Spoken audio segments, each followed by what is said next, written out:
Welcome to the Deep Dive, where we take a critical stack of sources, crack them open, and give you the essential insight you need fast. And today we're doing a really necessary deep dive. We're looking at the urgent conversation happening around peace, justice, and reconciliation in Tanzania. All of this, of course, is coming out of the unrest and, frankly, the sadness that followed the October 29th general election. Yeah, and for this, we've been working with a single, incredibly powerful source. And it doesn't just, it doesn't just list what happened.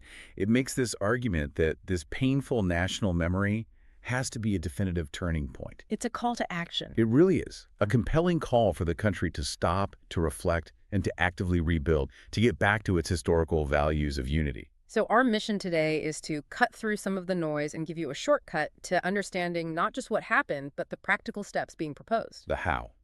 How does the nation actually heal? How do you restore trust and guarantee stability? Exactly. We want you to walk away from this with a clear sense of the blueprint for peace that's being laid out here. And the stakes are just incredibly high. The source makes that clear from the very first line. What does it say? It lays down this non-negotiable mandate. Never again must Tanzania bleed for politics. Wow. Okay, so let's start there. Let's start with that memory, which is the catalyst for this whole discussion. That's right. The source is just unsparing in its description of the post-election aftermath. It talks about the chaos, the fear, and the tragic loss of lives. And it frames this whole thing not as just an isolated incident, but as a painful reminder. A reminder of what? Of how fragile peace can be, how quickly it can be disrupted, even in a country that's, known globally for its stability. That's the real tension here, isn't it? The contrast between Tanzania's identity and this recent reality. Absolutely. For decades, Tanzania has been seen as a beacon of unity and stability across Africa. I mean, that reputation was earned. It was built very deliberately. So this unrest fundamentally challenged that. It did. It put the country at what the text calls a delicate but hopeful crossroads. Delicate because the wounds are fresh, hopeful because this conversation is finally happening out in the open. You can't just ignore it. You can't. And that's the main goal here, as the analysis lays it out. This cannot become a recurring chapter. Something that just fades and then happens again. Exactly. It must be a catalyst. Yeah. A moment that compels everyone from the top down to really reconcile and address the root causes. Okay, so if reconciliation is the goal, we have to know what we're aiming for. What does real peace even look like? And this brings us to, I think, one of the most powerful insights in the whole text. This is where it gets really interesting, because it redefines the entire concept. It's not just about stopping the fighting. No. It is emphatically not just the absence of noise, gunfire, or demonstrations. That's a passive definition. A negative definition, Well, the absence of something. Yeah, any regime can enforce silence, but that's a fragile, brittle kind of quiet. It's not peace. It just pushes the real problems underground. So if it's not the absence of a negative, it has to be the presence of a positive, something structural. That's it. That's the core idea. True peace is the presence of justice, fairness, and dignity for all. That's the foundation you can actually build on. And linking that back to the unrest, the source gives a really nuanced take on what fueled the chaos. It wasn't just one thing. No, it wasn't monolithic. Yeah. And it's crucial to understand this duality. It wasn't just bad actors causing trouble. Well, the analysis does say the chaos was partly fueled by a few with harmful intentions. That's part of it. And not the whole story. Not at all.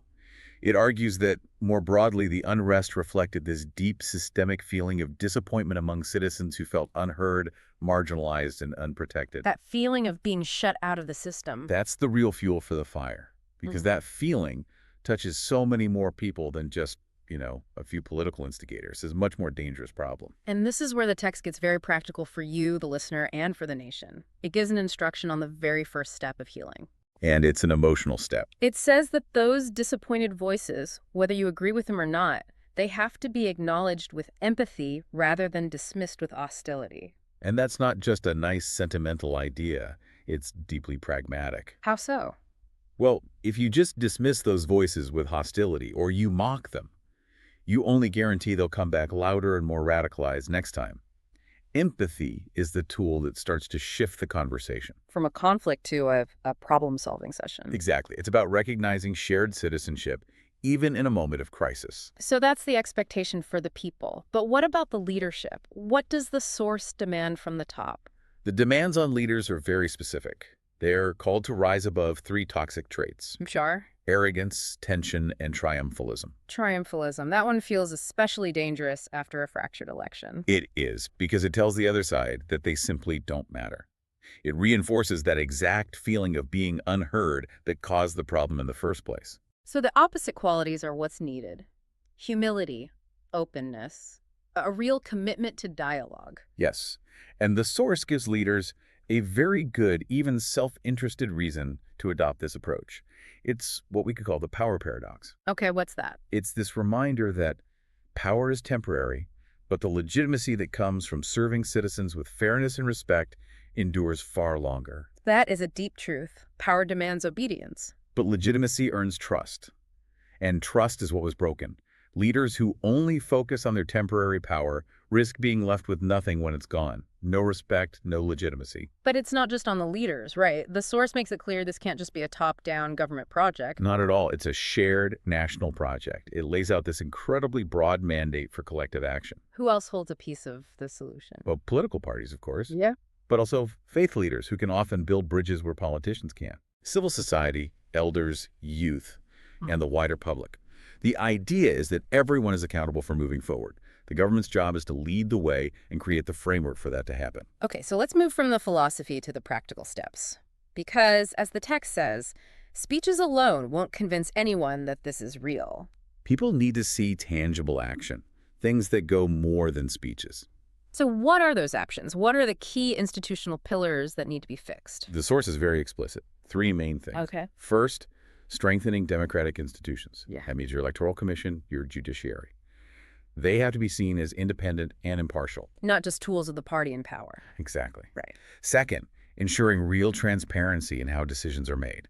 That fights the feeling that everything is happening in some back room.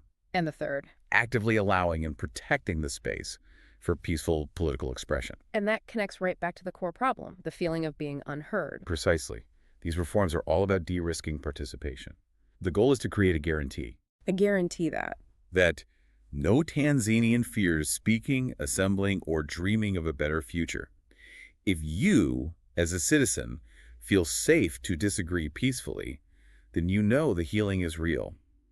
If not, then all the speeches in the world are meaningless. Which brings us to President Samia Suluhu Hassan.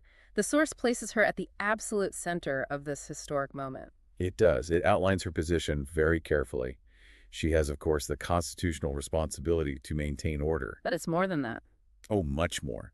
She has the moral responsibility to heal the nation's spirit. And maybe most importantly, the historic opportunity to lead this process and define the country's future. And her leadership has to be grounded in specific principles. Three of them: compassion, inclusion, and justice. That's the moral compass for every decision that needs to be made. The stakes are immense. They are. The source points out that the world is watching to see if Tanzania can reclaim its reputation.